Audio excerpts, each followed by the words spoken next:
So I feel like since I'm holding this, this is my show now. Really? Yeah. It's like in Lord of the Flies with the conch shell. Uh-huh. Well, here. Yeah. Now it's your show. Exactly. Hey everyone, I'm Claire. Today we are in the BA test kitchen and we are making gourmet Pringles. I did used to eat Pringles. This was more of like an afternoon snack in school. I love the packaging. It's kind of like brilliant canisters. What do they say? Once you pop, you can't stop. Is that the catchphrase? I'm gonna get a whole one out and show it to you. Ooh, sorry. It exists in like many dimensions. It has this sort of curved structure. It's fairly pale and uniform in color. It's not like a potato chip that has maybe like darker edges or something.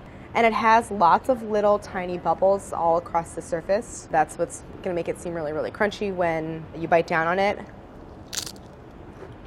Very delicate, very, very thin. If they don't put up a lot of resistance, it really does like kind of dissolve into nothing. The first thing that I get when I taste it is salt. And I mostly sort of taste like oil, like it's sort of like fried flavor in a good way. The flavoring is definitely some kind of a coating. This was the flavor that I probably ate most, sour cream and onion. Delicious. So good. You can find powdered sour cream, you can find powdered buttermilk, you can find powdered white distilled vinegar. Once you have the wafer, riffing on the flavors is actually pretty easy because it's just about getting those powders. That's like what's brilliant about snack foods is it's like you make one thing and then there's sort of like endless variations you can do. Oh, I had to try pizza.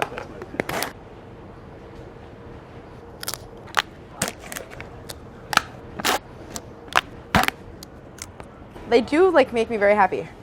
They're very good. I got it.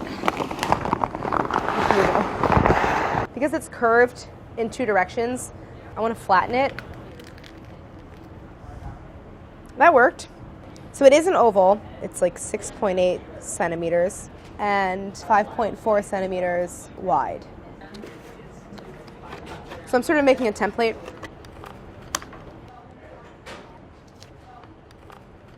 All right, so there's my template. So these two sides come downward, and then these two come the other way. I want to try hydrating the chip to see what the texture is of the paste or the batter or like whatever it is that these are made out of. It does have sort of like a tortilla-like consistency. I'm trying to think how we can create this shape. When you make tuiles or those like very lacy crisp cookies, you drape them over the rolling pin. It's actually a really closely fits the contours of this rolling pin. But then of course these two sides come up. So maybe there's something that we can place underneath and raise the opposite ends. So here are the ingredients. Dried potatoes, vegetable oil, parentheses corn, cottonseed, high oleic, soybean, or sunflower oil, germinated yellow corn flour, cornstarch, rice flour, monodextrin, salt, wheat starch, and that's it. Rice flour makes sense because rice flour is like, if you've ever had tempura, rice flour is the starch in tempura batter, and it creates this like very, very light, crispy crunch when you fry it. Within the actual wafer itself, though, we know that it's not that many ingredients. The main one is dried potatoes. So I think this is going to be much more about nailing that shape, just to get something that looks like it, because at the end of the day, you have crunchy fried potato, like it's going to be delicious. So this is going to be a project that's more about kind of process and construction than flavor, I think. Let's just see what happens when I Google Pringles. Gene Wolfe, a mechanical engineer author known for science fiction and fantasy novels, developed the machine that cooks them. Oh great, they were designed by a chemist. That doesn't bode well. Ooh, the consistent saddle shape is mathematically known as the hyperbolic paraboloid. I love how it's made. How it's made is the best thing that's ever happened to this show. They use a ratio of 1/3 water to 2/3 potato flakes. A conveyor delivers the mix to an auger, which disperses it. So it's like sort of like a meal. It did kind of look like maybe it was more of a dough than any kind of like a paste or batter that was like pressed into the shape. So it actually might be easier to form them. Maybe I can make some kind of a cutter to punch out that shape rather than like cut it out. We might have oval cutters in this kitchen. Oh look, there's the Gushers molds. I'm so glad we still have those. We have rectangles, diamonds, fluted rounds. Nothing. Oh wait, oh my god. Oh my god. This is so close, I'm just gonna use this. I want to have my colleagues try the Pringles and give me their thoughts and possibly if they have some clues or something like that. It's not like they're taking a potato and slicing it thin and... Right. It's like composite of Yeah, like dried exactly. potato and all these other starches. It's not a potato chip, it's a potato Crisp. Yeah. They're like a Franken chip. Okay, so rather than just like make a crispy potato crisp, Yeah. how do we make it a Pringle? It has to be stackable. I think what's so compelling about this is just the fact that it melts in your mouth. Yeah, it turns into nothing. They go from crispy to dissolve like that. Right. There's something about the way the shape and the shape of your tongue. And you're just like And it literally dissolves. pushing it against the roof of your mouth and it crumbles. So Just you like- can literally just close your mouth. The crunch, and yeah, it'll and be they'll dissolve. Ugh. More like or whatever the sound is. that kind of curve. It's a hyper. It's what is it? It's a hyperbolic, parabolic, whatever. I don't remember what it was. Paraboloid, you know? Yeah. Claire and I did math. Yeah. What I'm thinking of doing is starting with a mixture of cooked potato bound with some additional starches, and then some combination of drying and frying once I have them formed into those kind of like ovals. I'm very curious to see like how close we get just from that basic approach. I'm going to start with one potato because I think I'm going to have to add a lot of other starch ingredients. I need the signal with the smallest holes, working it really, really lightly because I want something that's going to be more tender rather than chewy. To make a stiff, dry dough, I'm going to add cornstarch, rice flour, and a little salt.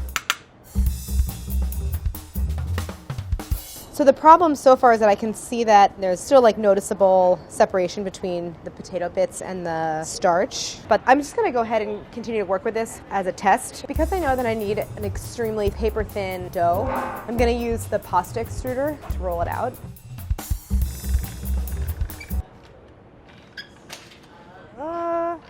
Doesn't really want to roll through. I'm gonna try cutting out a couple ovals. As soon as I put it in the oil, it didn't hold its shape. It's already taking on color. It's getting kind of golden around the edges and across some of the surface. So already I know that that's not what I want. It doesn't have that dissolving texture. Could be more tender. And I know that I'll get tenderness mostly from having all those little air bubbles in it.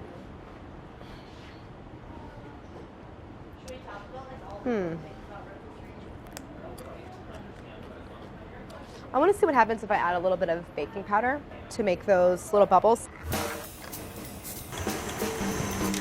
And also once I have it into a sheet, but then I want to get it even thinner, I'm probably better off using something that's not absorbent. This is a silpat. These are these like silicone baking mats. I'm gonna do the same thing, just roll between these.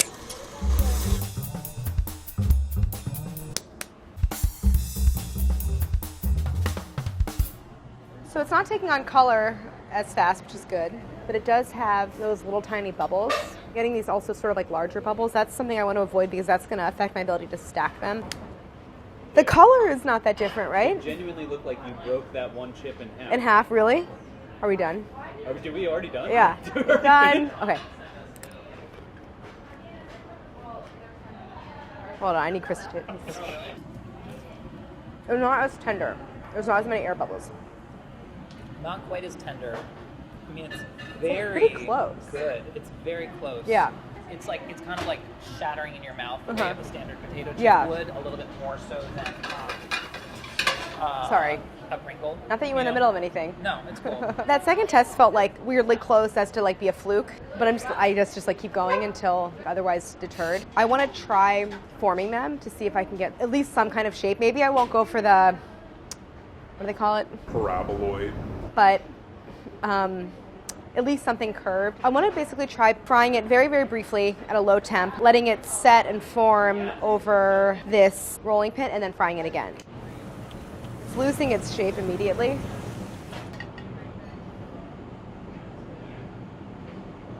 At least in terms of like shaping them, there wasn't much to be gained from forming it around the rolling pin, or at least at this point. I'm just thinking. Thought of something. I thought of, in terms of like a mold for frying, maybe holding it very gently between these two spoons, to at least keep its flat shape.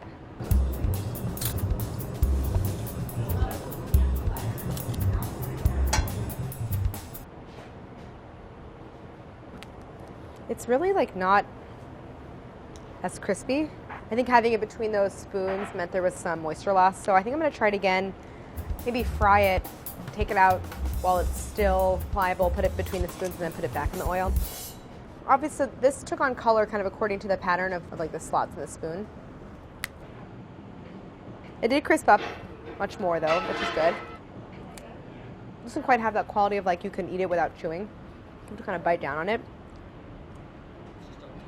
Yeah, so for tenderness, like more acid, I don't know, more leavening. I put a little bit of baking powder in it. Maybe try more. Yeah. Yeah, a lot of chew. Yeah, too much chew.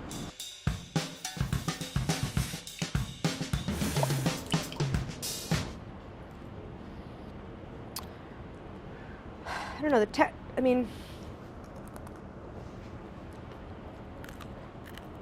no, it's like chewy. Something not right. All right, I think we're at a good place to stop today. Before I continue too far down using whole potato, I think I want to start with test tomorrow using the potato flour that we have and just seeing where that gets me. And then, of course, I think the challenge will be forming them and getting that shape. So we'll see. Yeah, so here we are. It's only day 2. And they all blur together.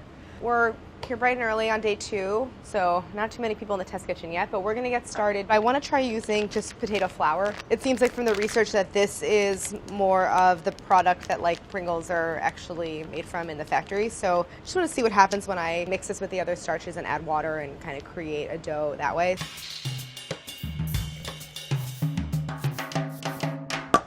This is just like an extra, I've never like had dough this texture. It's just like so gnarly and not smooth.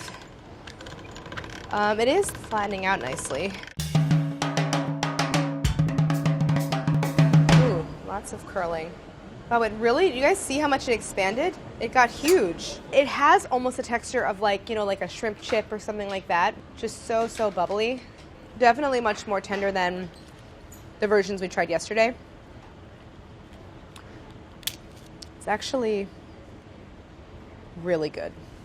One thing I want to try is to dock the dough. So I just want to basically poke little holes all over the place. And this will allow big pockets of air to escape and will prevent those big bubbles. Hopefully. I think it will. I think it worked moderately well. It's still got some bubbling around the edges. But I also want to try rolling one out thinner. Let me put it back between the silpat and roll it through. That's definitely thinner. Let's see what that did. Wait, I just tasted the Pringle. I was like, wow, I did a really good job. So, but I did do a good job. Actually, really encouraging test. I kind of guessed at that hydration and it actually was pretty successful, so I'm going to keep going with that. And I also am going to hold it between the 2 spoons to see if that can help eliminate some of those big air pockets.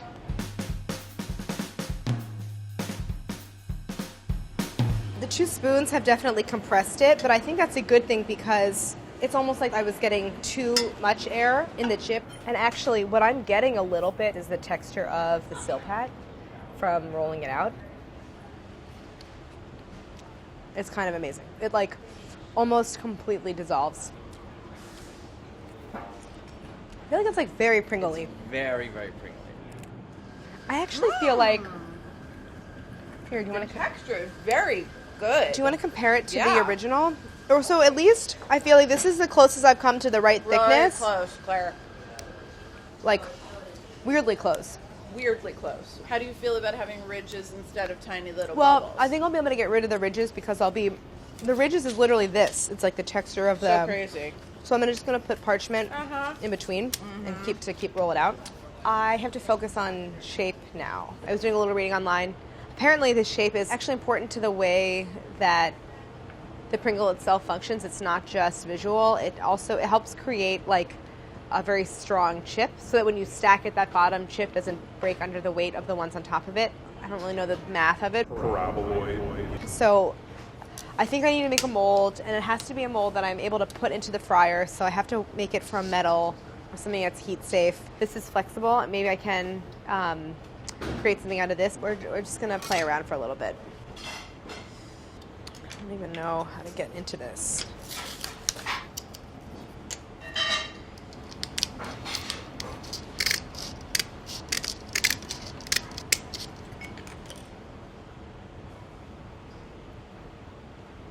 It is taking on that shape a little bit, just as I work it. Now I'm going to try to use foil to mold just like the mate to it. Because as long as there's mesh on one side and there's room for that liquid to escape, I think it'll work. Although the foil, it's really not flexible. Actually, new thought. So I can use strips like this to just like clip the mesh. Because as long as there's mesh on one side and there's room for that liquid to escape, I think it'll work.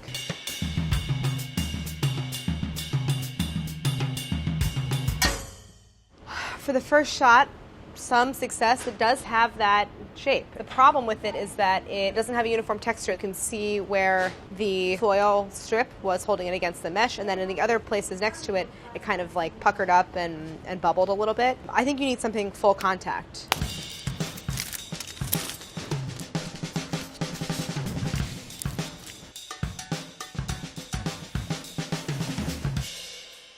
All right, so here we go. It maybe took on a little bit more color than is ideal. I think the chip itself looks really good though. The main thing is not that it has to look identical to the original, but it has to look identical to all the other homemade versions so that we can stack them. But you know what? It doesn't have any huge air bubbles, no big pockets. It actually looks really uniform. What I want to do is really get a bunch of cutouts, and I can just fry them all kind of rapid fire, and hopefully get like double digits. So I'm just gonna like put my head down and get going on that.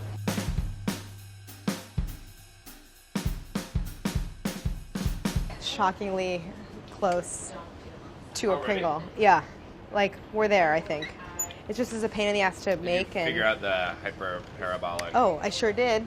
I made it out of mesh from a strainer. And then this goes on top.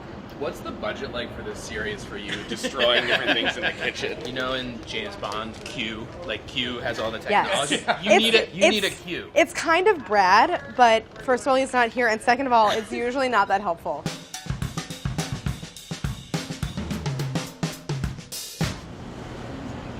Yeah, those are mine. Oh my God, Claire! Wow. I know, right? I'm so excited. 8, 10, 12, okay, 14 finished. And, you know, some of them I think look better than others. Like this one looks great as compared to the original. Now I want to play around with making a couple of different flavors. So we have distilled white vinegar powder, yellow cheddar cheese powder, and sour cream powder. So I have some flavors for you guys to try. Battery. Yeah. The flavor is so freaking good. Wow, this is like... I can smell the cheddar powder. All right, this is the thing. Molly went for like a half bite. Yeah. You're going My for the instinct whole? is like... Do it. Guy. Whoa. The shape is on point. Shape is 100% on point. This is my question, though. Mm-hmm. If we were to construct a tube, would you replace the little guy with your face? Definitely. Right? A little Definitely. caricature of A little character of Claire Saffitz. yeah. Cheers. Cheers. I just put it in my mouth.